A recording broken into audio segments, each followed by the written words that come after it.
So good afternoon, everyone, and I'll turn off that echo in a minute. I just needed to be able to monitor it from back there. Good afternoon, everyone. My name's Donna. Welcome. This is the next to the last in our spring speaker series with Senior College. And just a reminder, if you have a question, speak up so that the people listening at home can hear you. Yeah, and I think I am gonna lock the bathroom, so if you need to use the restroom, just let me know. And That are coming in virtually. yeah, they've already been let in. Yeah, so. Yeah. You can't see us, so we're not all. Right, no, the way that this works is you'll see them at the end if he stops sharing his screen. Yeah.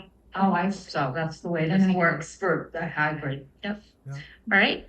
So today we have Phil Netto joining us, and Phil, you can introduce yourself. And if you could hold off questions till the end of the program, and there'll be time at the end for that. Okay. All right. Thank you. Thank you, Donna. Well, good afternoon, everybody. Thanks for attending this presentation. For those of you that don't know, the quick bio is I served as Lewiston's deputy city administrator for 18 years, and prior to that, I was town manager in Richmond, Maine for 5 years. It was my fourth career, so there's a long story to the entire career arc. But that's most people who recognize me or know me from my 18 years in Lewiston and as a resident and native of Lewiston. So it was quite a thrill for me to get the opportunity to serve in that position for my hometown. It was a wonderful thing, personally and professionally, to get that opportunity. Since then, I got interested in Lewiston history and Lewiston-Auburn history, actually. Wrote a book, and much of the research that I did for the book, I just didn't have time in the book to expand on that research. And one of those subjects I came across was the Lewiston-Auburn Chamber of Commerce. What I discovered also during that period of time is there wasn't a lot available about the history of the Lewiston-Auburn Chamber, to the point where there were even people that weren't certain that there was an Auburn Chamber of Commerce at one time, which there in fact was. So I decided to expand on it a little bit for this presentation. And before I forget, I just want to thank the Auburn Public Library and the Lewiston-Auburn Senior College for making this accommodation. I live in Florida, and it's difficult for me to get back and forth very often because of for personal health reasons and in the family. And so having Zoom it's a wonderful tool to use, particularly for events like these. And without the efforts of the people of the Auburn Public Library and LA Senior College, this kind of thing would simply just not be possible. There's a lot of work that goes into this kind of presentation. And I'm greatly appreciative for what they do and making this possible. And for people that won't have time or didn't have time to log on or to be at the library, this program is going to be recorded and will be available in a historic series I have on a YouTube channel. It's called Deconstructing Lewiston-Auburn and Maine History. And in the next several weeks, I'll be doing some editing because I also do closed captioning for that video. So that will be available soon.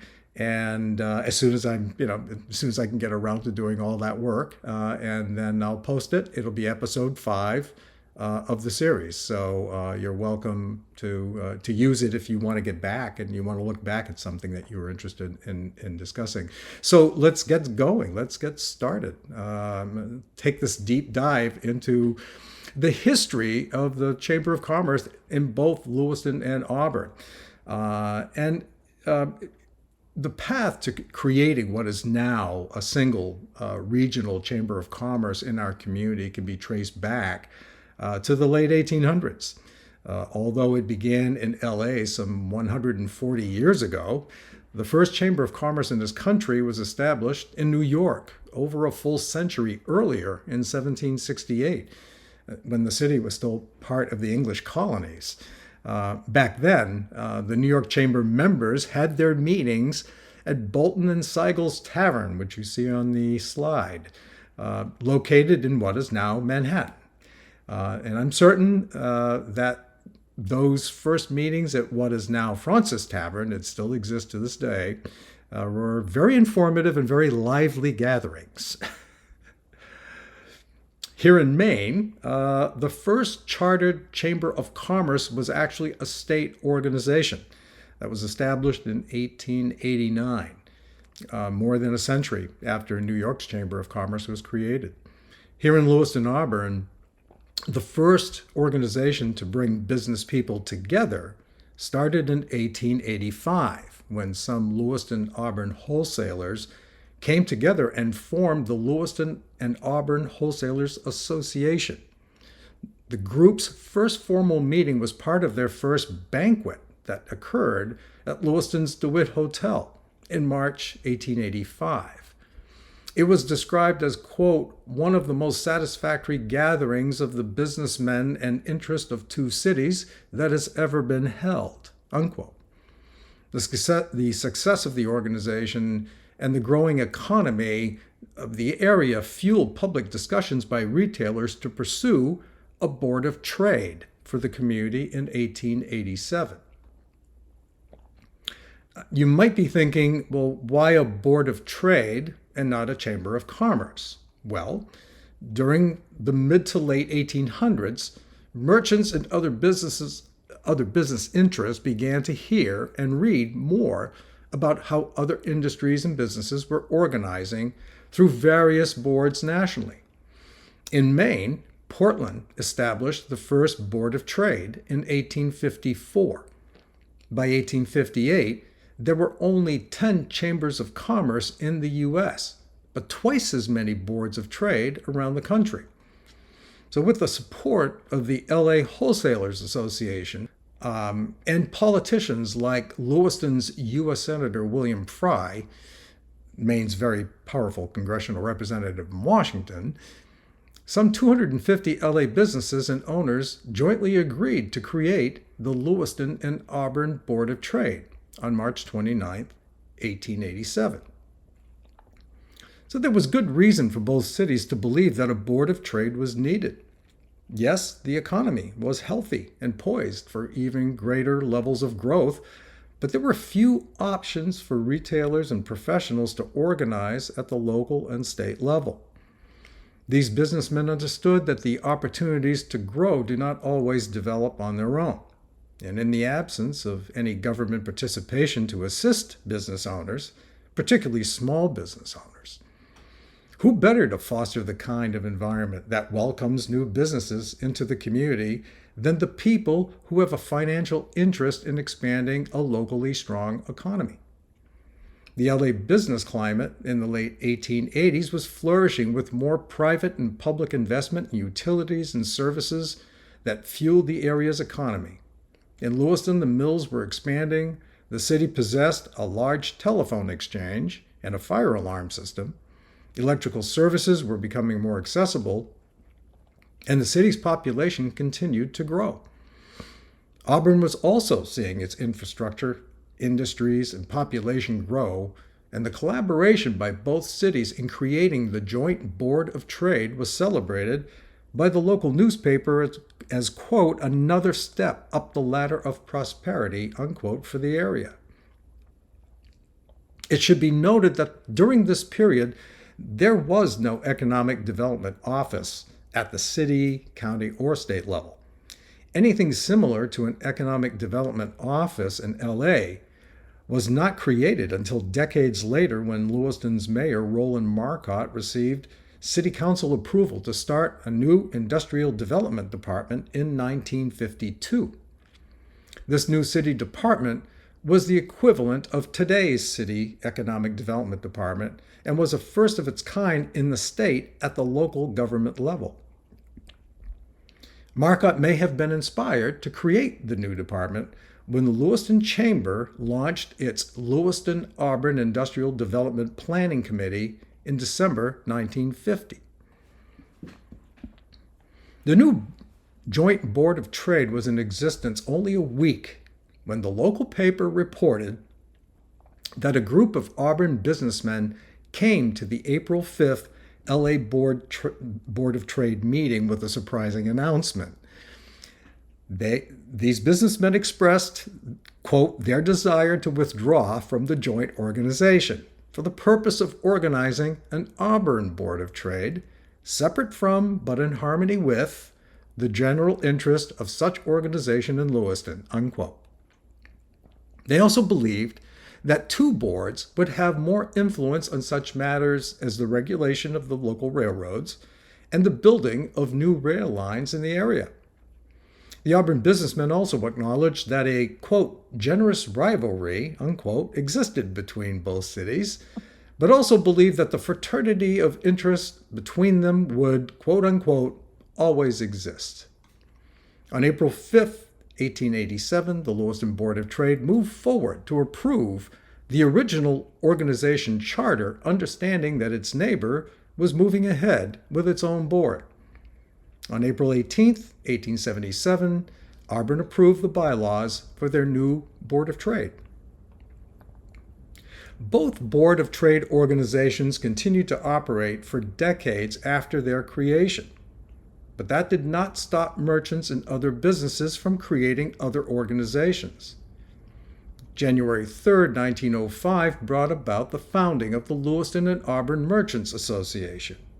By 1906, the Joint Merchants Group had evolved into a force that impacted the area's retail economy. One notable accomplishment of the new merchants organization was Merchants Week. This retail event involved some 40 participating LA retailers that worked with area railroad companies to get reduced rates for out-of-town shoppers. The week-long retail event featured sales on various products and special coupons that entitled the holder to reduced rates at area restaurants and for other items and services. The LA Merchants Organization was led by Isaac B. Isaacson, a local businessman and owner of the Blue Store in Lewiston. In 1893, before his involvement with the LA Merchants, Isaacson became a notable historic Maine figure as the first Jew elected to the Maine legislature.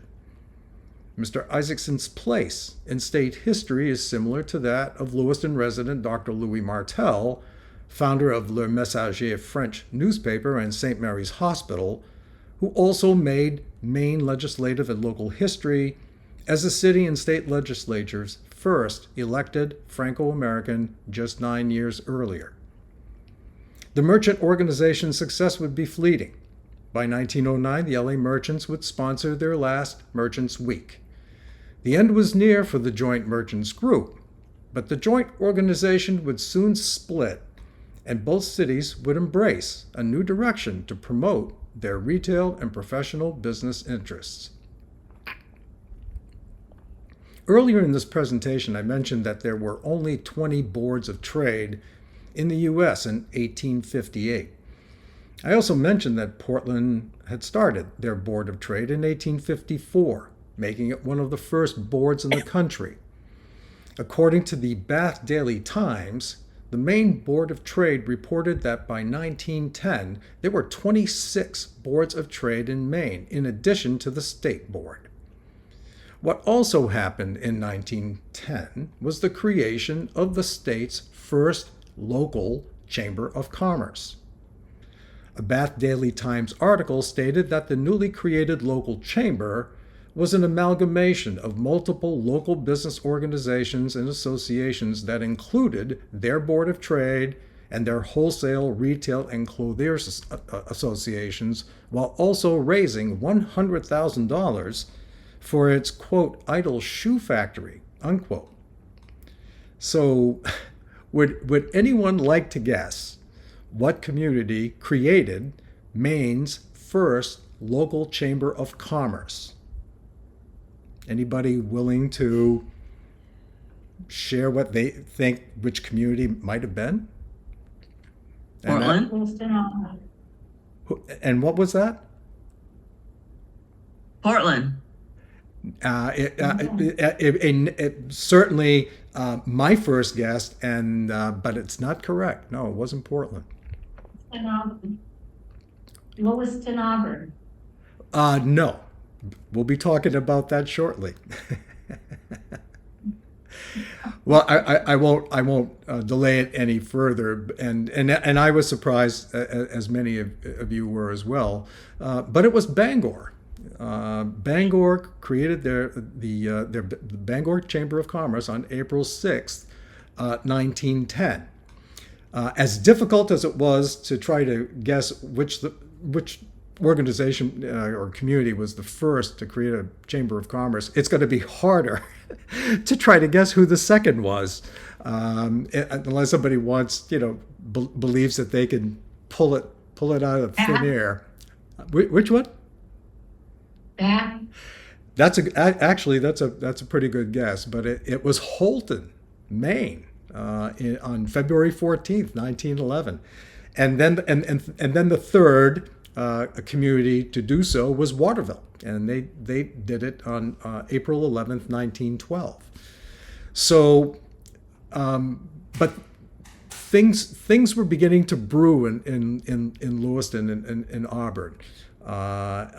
Regarding what they wanted to do with their business organizations, and so the creation of the two chambers in Maine in 1911 certainly may have influenced some of the changes taking place in L.A. Auburn elected to separate itself from the L.A. Merchants Group, leaving Lewiston to have its own Merchants Association as well. Auburn businessmen then acted to start. They actually started their Merchants Association also in 1911, on March 17th, 1911. 46 days after that, the Lewiston Evening Journal reported that the Lewiston Merchants Association polled their members on the idea of merging themselves with the Lewiston Board of Trade to create a Lewiston Chamber of Commerce. All those present at that meeting supported the creation of a committee to investigate merging the Board of Trade into the proposed chamber organization. The Evening Journal reported that the Board of Trade leadership conferred with the chambers in Auburn and in Bangor and Waterville, Worcester and Springfield, Massachusetts, and in Rochester and Buffalo, New York as well. On February 1912, or I should say by February 1912, the Lewiston Merchants Association ramped up their enthusiasm for a Chamber of Commerce at their annual banquet. That was followed by the Lewiston Merchants Association voting in April 1912 to create a joint committee with the Lewiston Board to assemble a plan to merge their organizations into a new Chamber of Commerce. Almost the same day, Lewiston's Board of Trade discussed the matter of retaining the board name or becoming a Chamber of Commerce, indicating that becoming a chamber was not yet a certainty for the community. But what came out of that joint committee process was a report, and within it, a formal proposal to form a Chamber of Commerce that was delivered to their respective members in June 1912. The Lewiston Board of Trade voted to support, quote, consolidating with the Lewiston Merchants Association and other local trade organizations, unquote, to be represented by the Lewiston Chamber of Commerce. By July, without a formal organization in place, the new organization was already being publicly called, quote, the new Chamber of Commerce, unquote, and by the end of August, the new chamber was booking speakers for their upcoming meetings. The Lewiston Chamber of Commerce held its first meeting on September 16, 1912, and approximately 100 people from the Board of Trade and the Merchants Association signed the organization's Articles of Association with other member organizations in attendance. It officially approved its bylaws on September 30th, 1912. In the end, the Joint Committee not only supported the name, but they also had to navigate the complexities of how both the Board of Trade and the Merchants Association would dispose of their funds and terminate their existence.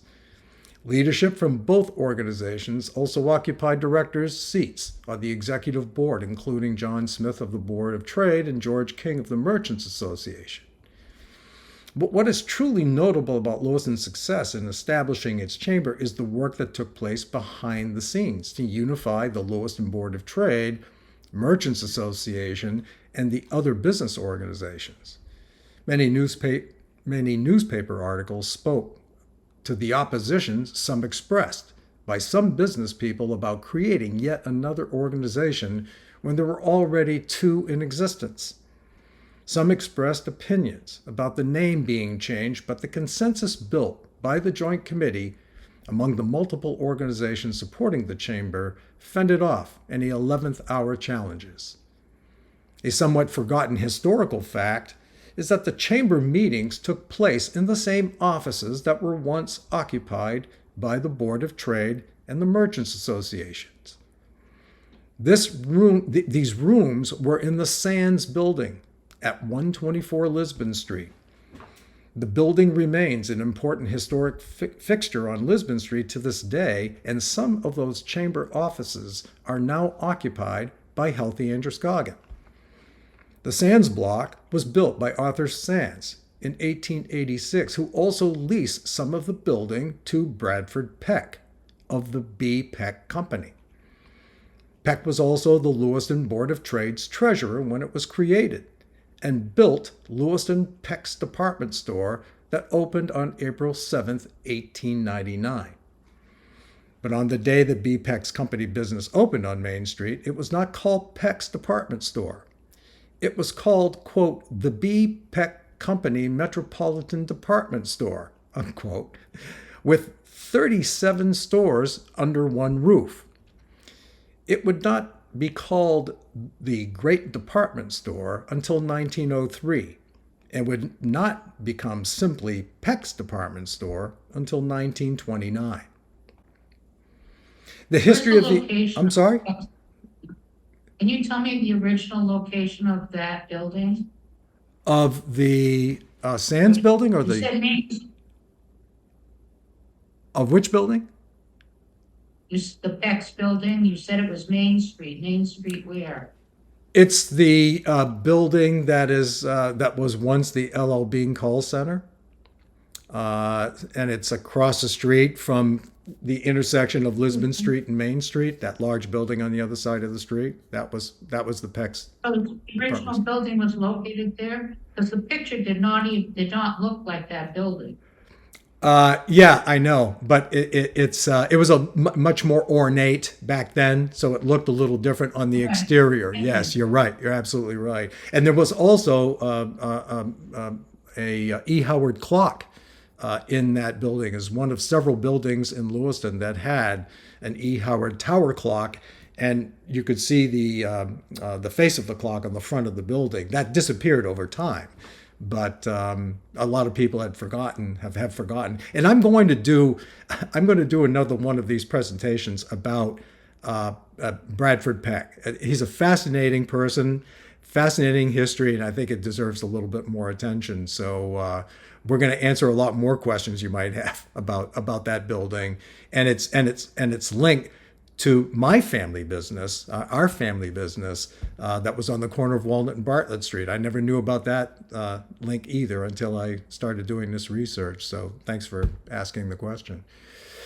So the history of the LA Chamber would not be complete without a discussion about William B. Skelton, who chaired the joint committee that crafted the details associated with the Chamber's creation, and also chaired the first formal meeting of the organization's existence on September 16th.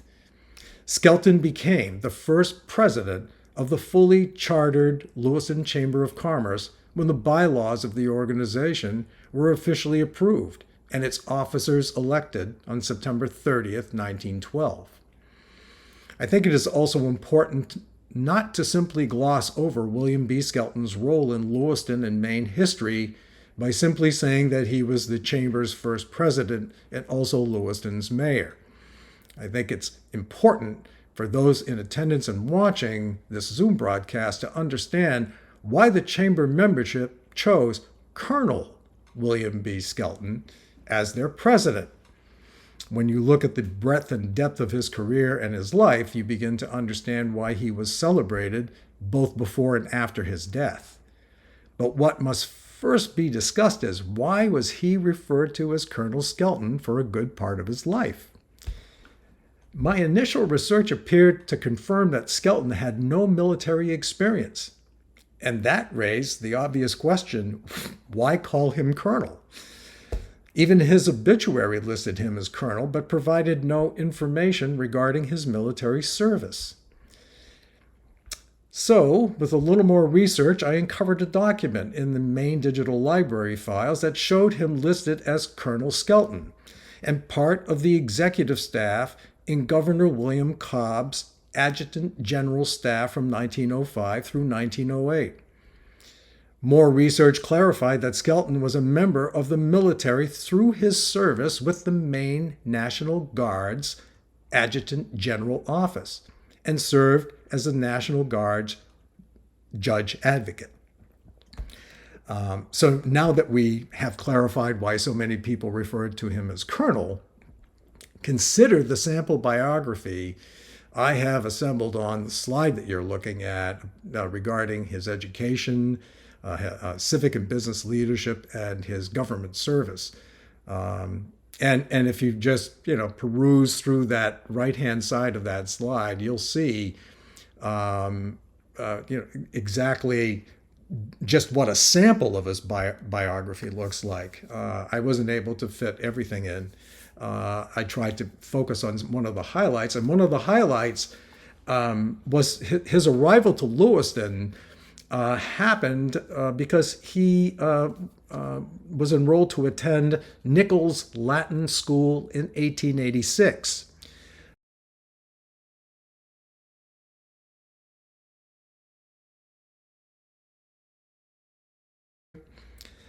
I wasn't either, and I come to find out Nichols Latin School actually had their first classes in 1863.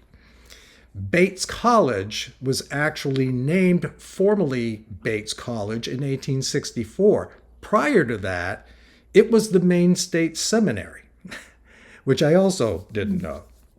And obviously, Colonel Skelton followed Nichols Latin School experience, which was this was a college preparatory school, and then became a student at Bates College and graduated from Bates College in 1892. I mean, he also went on to become the Androscoggin County attorney, in addition to being the city mayor. He was also an alderman in Lewiston as well. And as I said, he worked for Governor Cobb for the 4 years he was in office. He was a member of the Maine Public Utilities Committee, chairman of the board for Central Maine Power, and the list just goes on and on and on. Very distinguished, was a board of trustee until I think he died in 1964.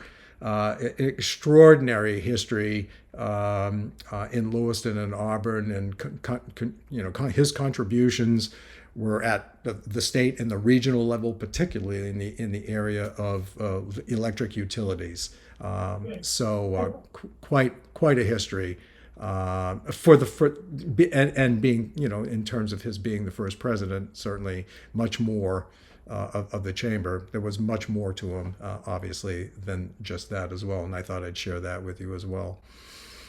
The creation of Lewiston's new Chamber of Commerce did not immediately convince the Auburn Board of Trade to change their name.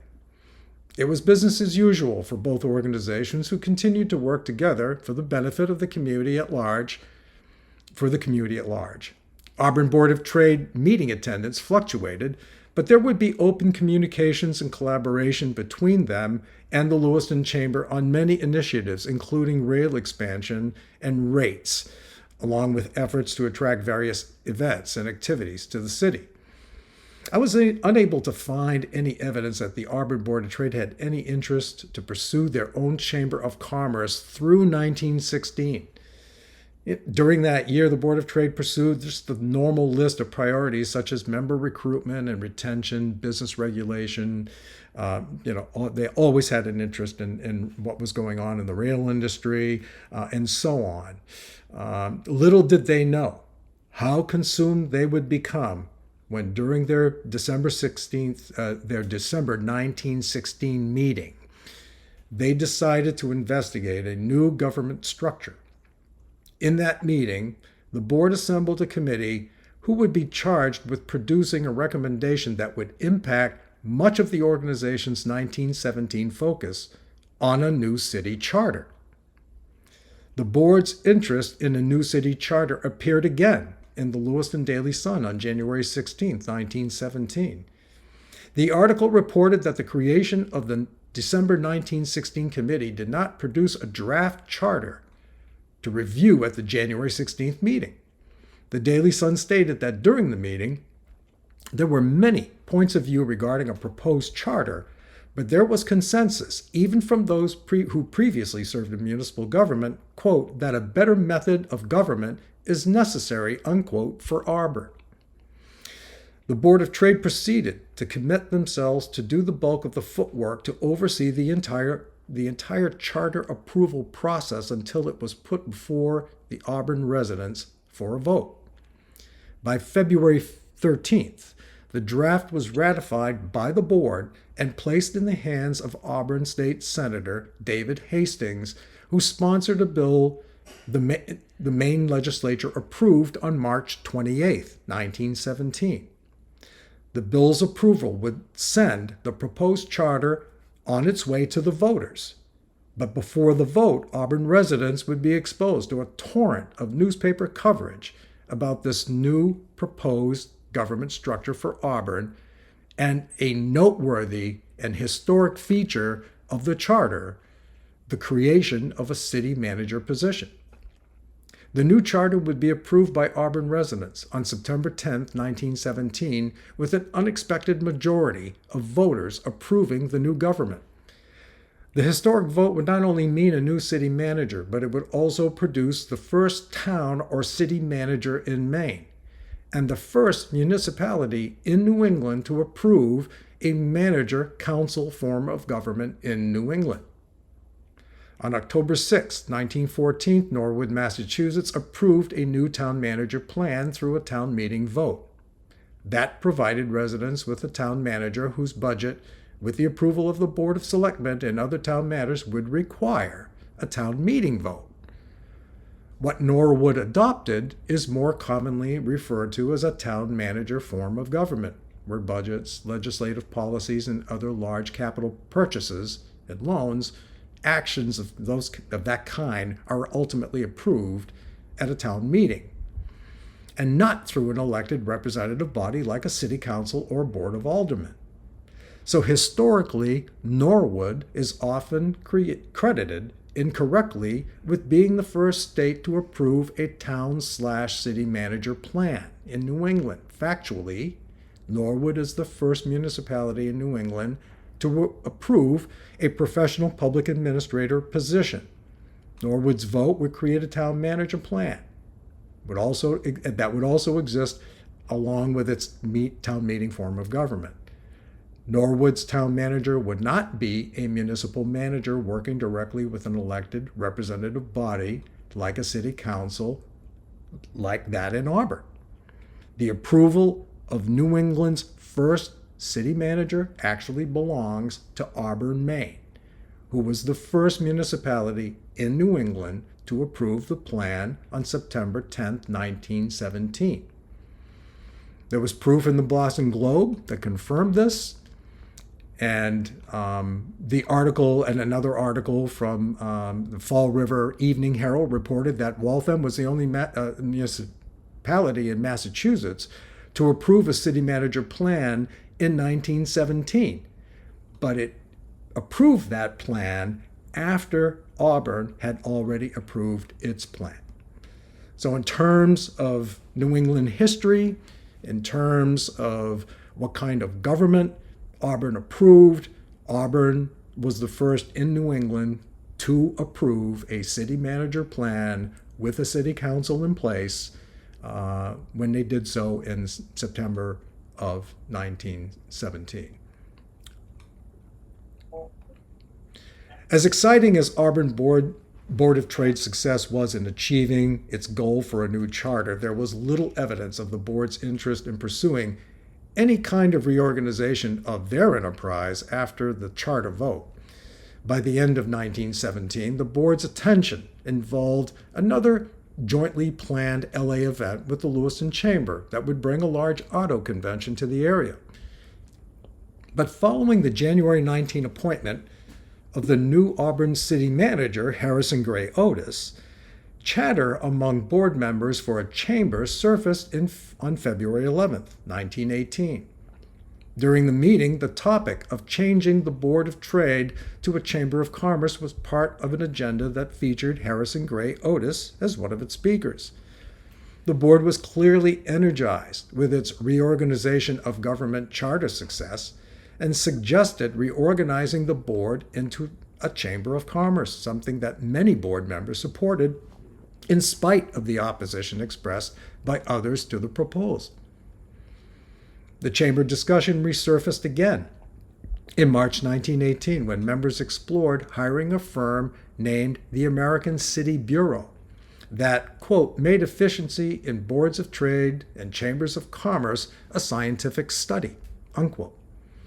When the Bureau was contacted by Auburn, it was assisting Bangor to grow its membership from 180 members to approximately 500 during their February-March 1918 membership campaign. LA news coverage believed there was ample support to hire the American City Bureau, but reported that a small group of members were firmly opposed to a project they viewed as, quote, unwise and unpracticable, unquote. After a failed April attempt to derail the entire chamber undertaking, the board signed a contract with the American City Bureau on May 14, 1918 to, quote, begin a campaign at once for the building up of an efficient, modern Chamber of Commerce, unquote. At a meeting of the Auburn Board of Trade on July 5, 1918, the Bureau reported that efforts to recruit members was showing real progress. In addition to the approximately 200 members that were already in place, the Bureau recruited another 300 members for the new chamber. During the meeting, the board members also voted for the directors of the reorganized board and adopted their bylaws. What some members were not ready to do is to settle on the final name. The discussions, quote, caused a rather long, sometimes sharp, but always friendly discussion, unquote. Supporters thought the new name was modern, while opponents believed that it might confuse people with Lewiston's chamber. Opponents also stated that the new members were recruited by the Board of Trade and not the chamber, suggesting that, suggesting some level of deception on the board's part. But the American City Bureau shared with members that most of the successful trade organizations in the country were chambers of commerce. The decision for a final name was resolved with a membership vote on July 17, 1918. The board voted to support a new name for the organization they created on July 5, 1918, and it would finally become the Auburn Chamber of Commerce. The officers of the new organization were elected on July, I'm going to need some water.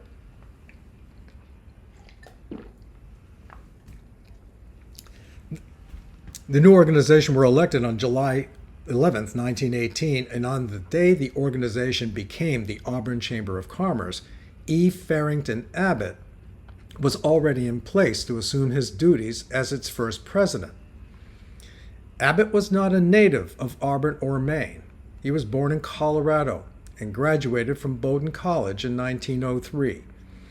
He moved to Auburn in 1889 to live with his uncle Charles Cushman, co-owner of the Cushman-Hollis Company shoe manufacturing firm, and Abbott became its president in 1919 while he was still chamber president.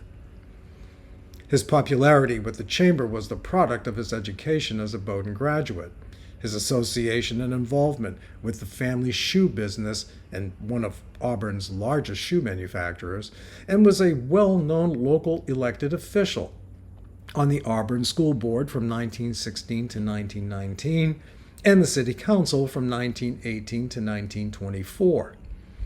He served as chamber president from 1918 through 1920 while serving on the school board and the city council. Before he was chamber president, Abbott was active with the Auburn Board of Trade and a very vocal supporter of the new Auburn Charter. During his tenure as chamber president, he led the chamber's first efforts to support the construction of a new YMCA building in Auburn and helped to get the initiative underway.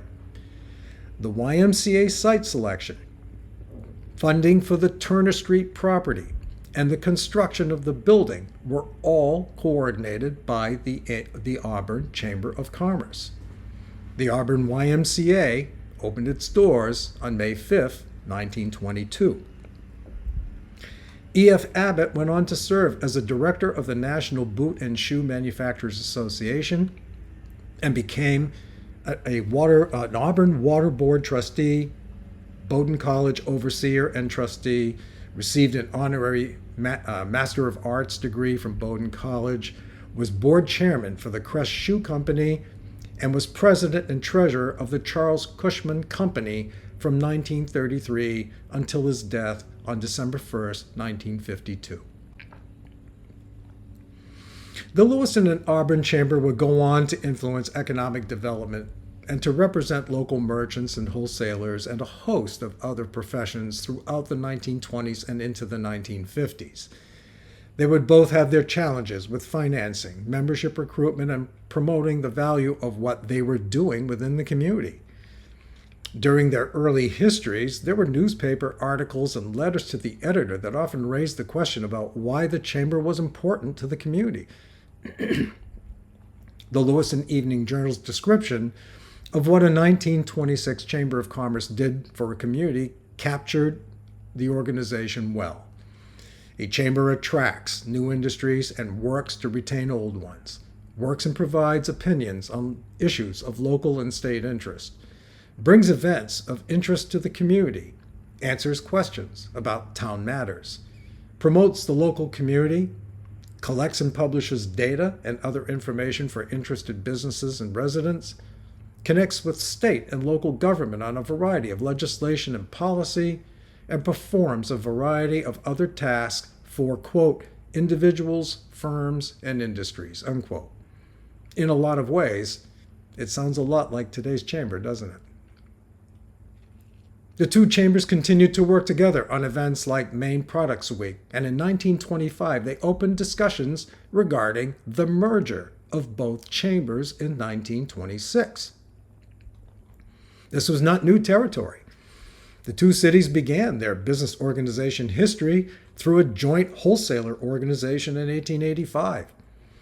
It happened again with the short-lived LA Board of Trade in 1887 and the LA Merchants Association in 1905. According to a May 1926 Lewiston Evening Journal article, the Lewiston Chamber was looking to reorganize their operation, and the Auburn Chamber was, quote, surely headed, unquote, for bankruptcy. There were more merger discussions, but following a June 1926 vote by the Auburn Chamber not to pursue a partnership with the Lewiston Chamber, the matter was dropped for the moment. For the Lewiston Chamber and its city, 1928 became a pivotal moment in their histories. The city was selected as a possible site for a new $6 million rayon production plant in March 1928. The Industrial Rayon Corporation, based in Cleveland, Ohio, was seeking a community with the ability to support a 125-acre manufacturing site, today roughly the size of the entire Lewiston Walmart Distribution Center parcel, not the building, the entire parcel. Rayon also needed a population capable of covering up to 1,800 jobs, and the Lewiston Chamber and its industrial committee were the lead players in trying to get the deal done. After a significant effort by chamber officials, the Rayon Corporation selected Covington, Virginia, and its new site in mid-April. Also in 1928, the Androscoggin Mills announced it would liquidate its Lewiston operation, only to change its mind after a new management group took control of the facility to keep the mill operational. But what the Rayon Corporation and the Androscoggin Mill experiences demonstrated to the chamber was that Lewiston had the ability to attract the interest of a large out-of-state manufacturing firm and to retain an important industrial manufacturing facility. But it also recognized that there was no success in simply attracting interested industrial clients. It also had to succeed in convincing them that Lewiston was the preferred site. Shortly after the Rayon Corporation decision, the Chamber decided in May 1928 to conduct an industrial survey using the Sherman Corporation to provide the, quote, authentic, unbiased engineering data, unquote, needed to attract and secure industrial corporation interest in the area. The Lewiston city officials were very supportive of the Chamber's survey effort and provided $1,000 in funding for the Sherman report. The final study was filled with detailed data about LA and described the entire area as a, quote, land of promise that awaits only the touch of investment to make it the richest field of profit-making in America, unquote.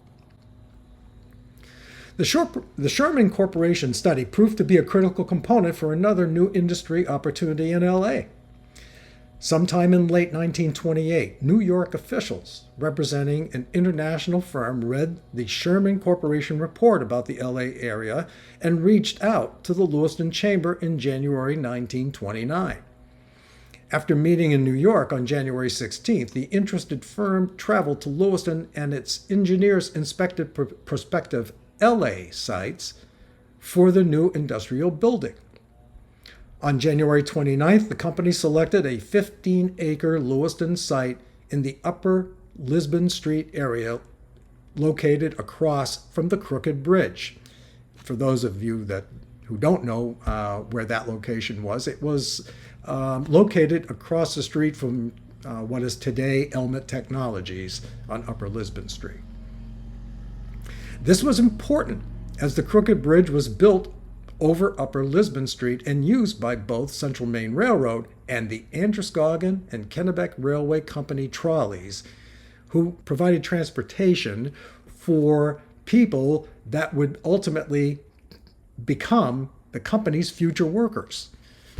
The American Electro Metal Corporation officials signed contracts on January 29, 1929 with Central Maine Power and the Lewiston Chamber of Commerce, who sold the company its 15-acre site, purchased with industrial funds raised by its chamber members. The chamber publicly announced the successful negotiations with the international company during the Lewiston City Council meeting later that evening. American Electro's decision to site its tungsten and molybdenum products manufacturing plant in Lewiston would be the first of its kind in the country. In prior years, the tungsten mined in Colorado was shipped abroad for processing products like the tungsten filaments that provided superior durability in incandescent bulbs. The arrival of the new plant also involved royalty from Germany. His Highness Prince Ernst Heinrich, also known as Prince Henry of Saxony, The prince, whose life was covered extensively by the national and international press, was also the youngest son of the last king of Saxony, Frederick Augustus III.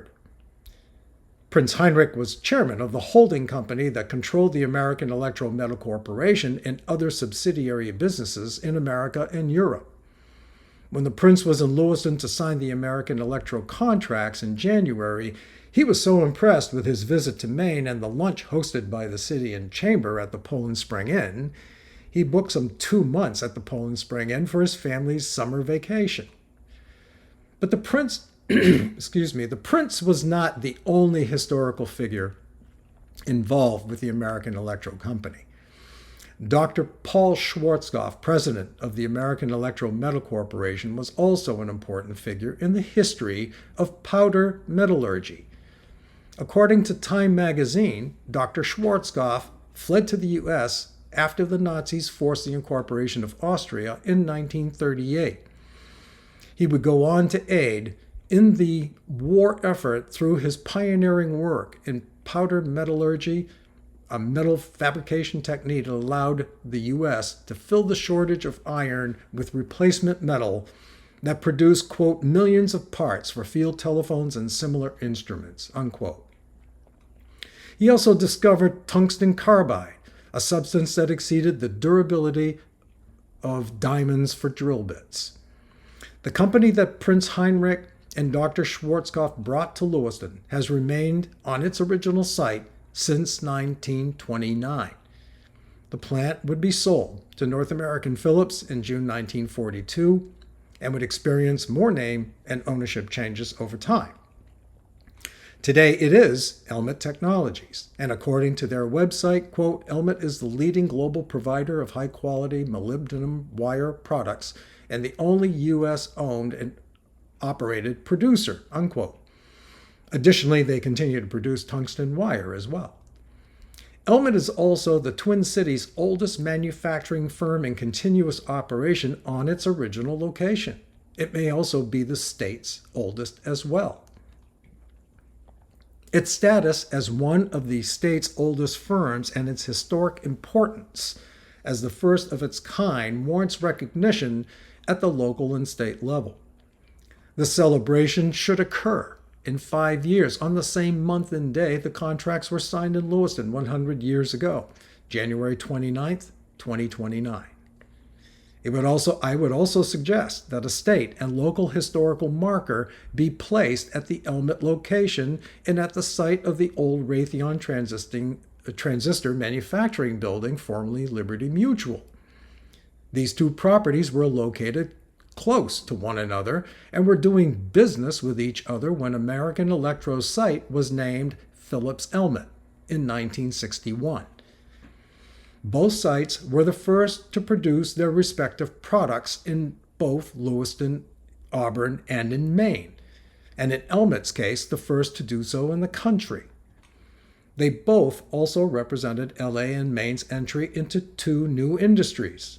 American Electro's electrical lighting component manufacturing plant in 1929, and after Raytheon announced it was coming to Lewiston in 1959, the opening of the state's first high-tech transistor semiconductor manufacturing plant in 1961. The Chamber's success in landing American Electro in 1929 did not stop Lewiston's Chamber president, Frank Hoy, and seeking ways to ensure the future success of his Chamber of Commerce. During the Chamber's annual meeting on April 8, 1930, the outgoing president shared his vision for a merger between the two chambers. He reflected on what the Sherman Corporation survey revealed to him. Quote, "We started an industrial survey of Lewiston. We found without Auburn, the survey would in no way do justice to this community. We found the business and social life of the two cities so closely interwoven that it was nearly impossible to separate vital statistics. We had to have a two-city survey," unquote. Not much happened in 1931, but a group of Auburn and Lewiston Chamber members began circulating a petition in April 1932 to merge the two chambers as, quote, principally an industrial body, unquote, while also keeping its merchant associations as separate organizations.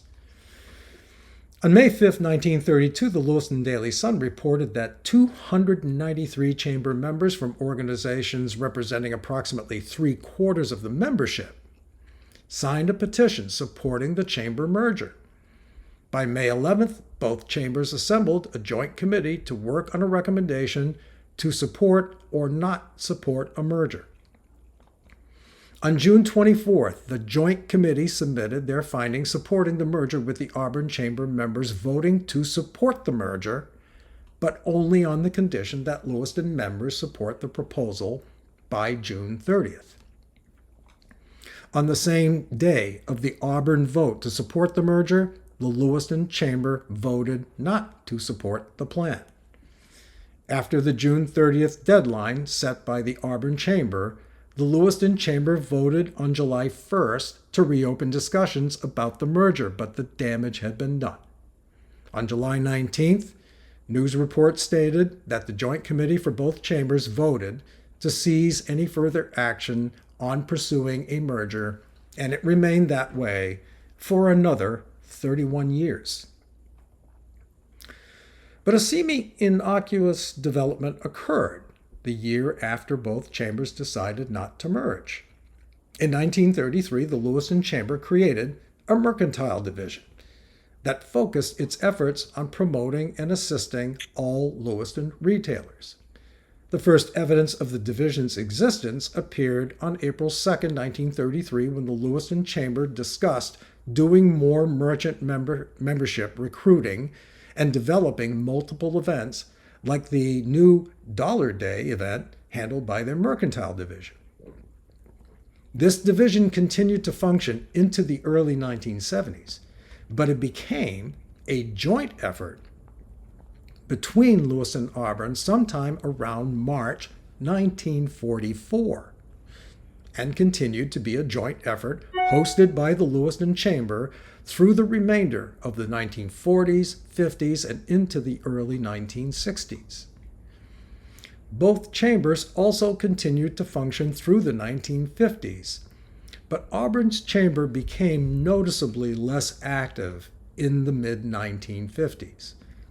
By 1957, one of the few newspaper articles mentioning the Auburn Chamber of Commerce involved L. Damon Scales, Jr., who was running to retain his Auburn Ward 1 seat.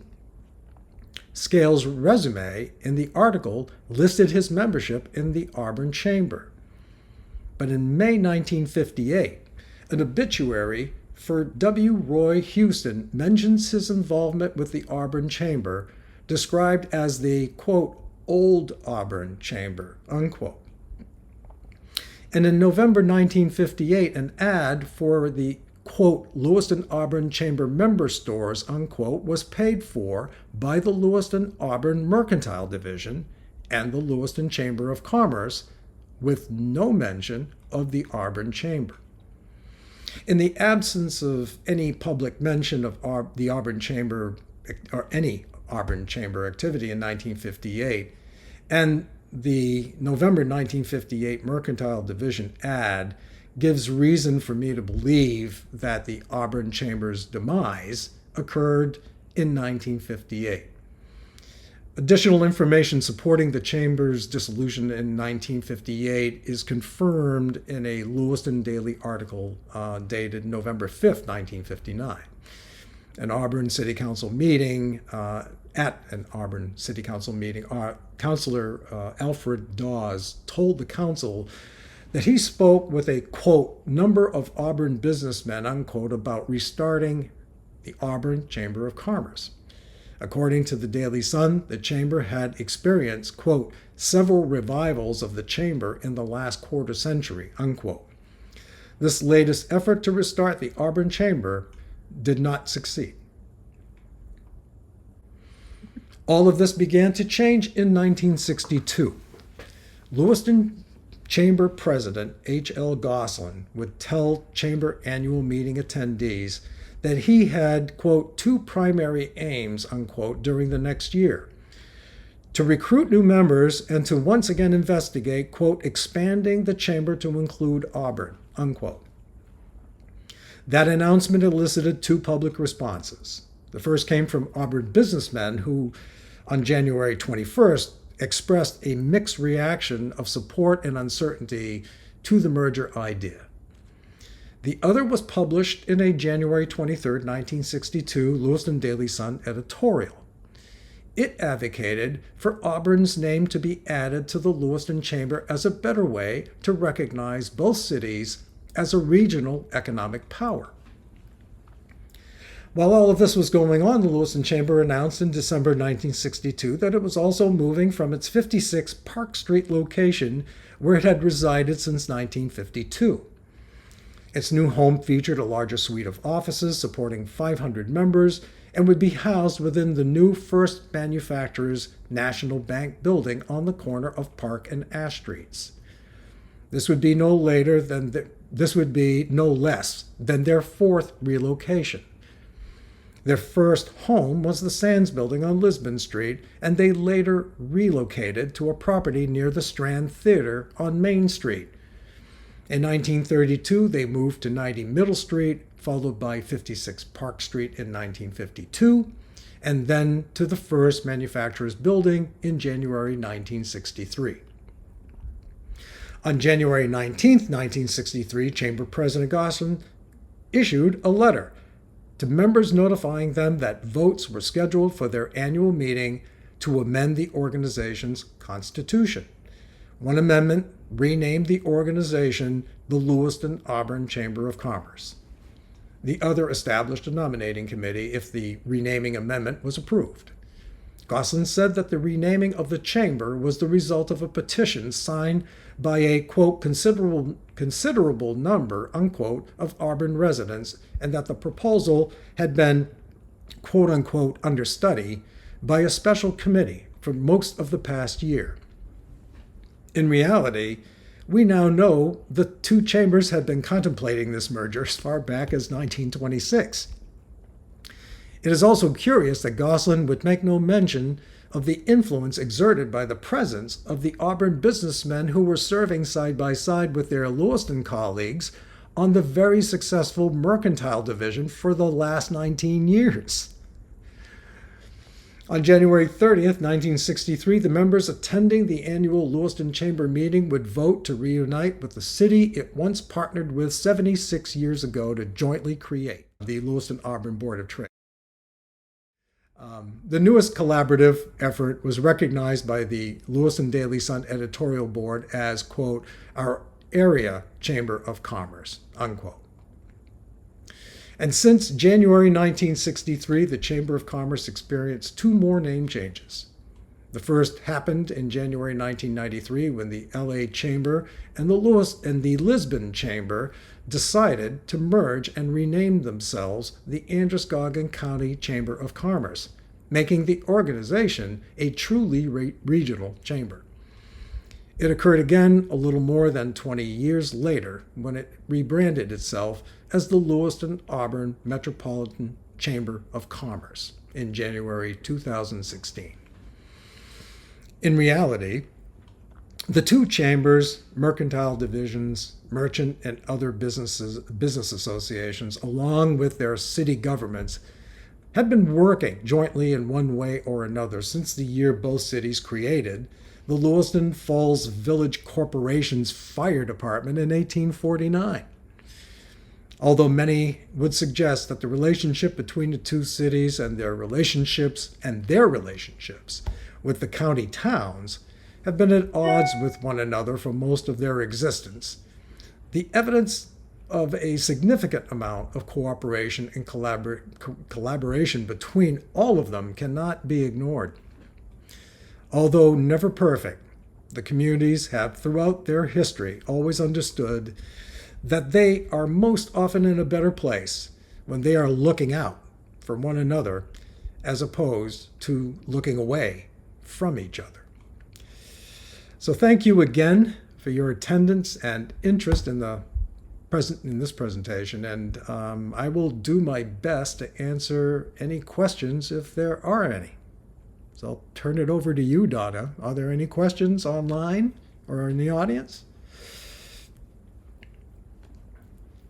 Thank you, Phil, for this has been great. I've known some of the information, but not as much as you've given us. And I'm gonna start looking for your YouTube channel. Thank you, Lucy. This the little bit of information I found out about Bradford Peck really really piqued my interest as well. So you can expect another presentation similar to this one about Bradford Peck because it's a fascinating story. Anytime you want to do something for us, just send us an email and we'll set you on the schedule. I'll be very happy to do that. Very happy to do that. So are there any questions? Yeah, we have one here. Well, Go ahead. I want to please. say that obviously the history of Lewiston-Auburn was constantly a battleground, and I guess nothing's changed. I mean, we saw that when they talked about merging the government and stuff like that. So it does not surprise me that, that was part of the history of the Chamber of Commerce as well. Yeah, I will share with you that I walked away from it with a little bit of a different perspective.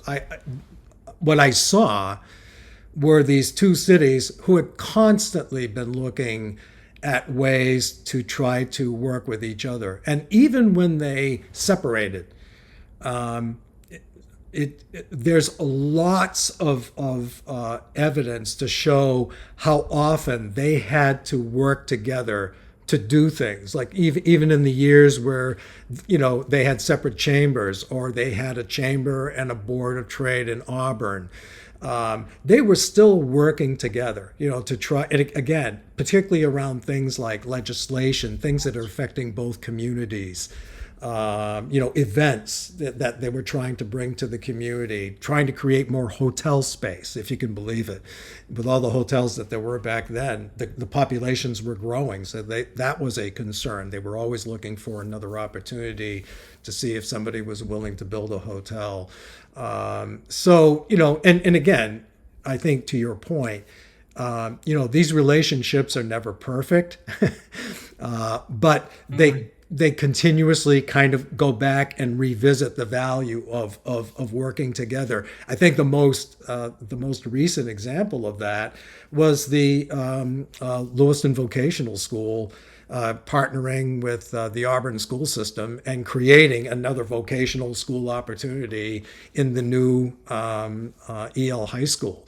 That was fabulous, and it must have taken an enormous amount of work, to try to get that done, because there were a lot of logistics involved there about, what programs would be offered there and in Lewiston, because they had a shortage of seats. They couldn't fill the need. They didn't have enough seats to meet the need of the students who wanted to be involved with vocational education. So I think there's always a period of time in which they come together because they see the value in doing so. But like any relationship, it's never perfect.